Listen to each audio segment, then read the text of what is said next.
Sur France 2, Anne-Sophie Lapix, c'est celle qui annonce aux côtés de Laurent Delahousse les résultats du premier tour de l'élection présidentielle ce dimanche 10 avril 2022.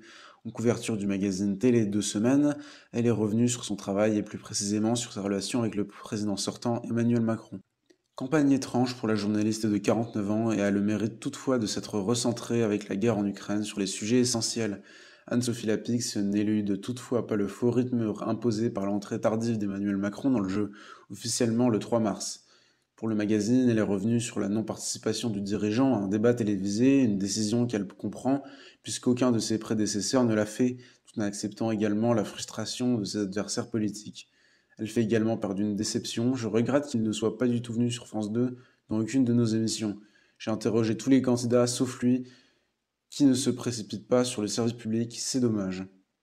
Interrogé sur cette question de RF1 lors d'un déplacement en Bretagne, Emmanuel Macron, qui a refusé de participer à Élysée 2022, avait répondu: je n'y étais pas parce que j'avais fait un débat successif.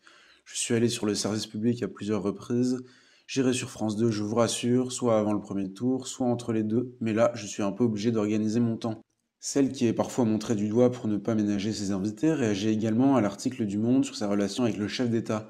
Selon ses off, il s'agit de l'entourage du président, mais lui, je n'en sais rien. Je l'ai interviewé 2 fois sans ressentir d'animosité. Notre journal est critique avec tout le monde et le restera. C'est notre mission de service public. Si on me demande d'interviewer quelqu'un, je ne vais pas lui demander où il part en vacances. Professionnelle et passionnée, l'épouse de l'homme d'affaires Arthur Sadoun se tient en tout cas prête pour un grand moment historique pour la France avec les résultats du scrutin.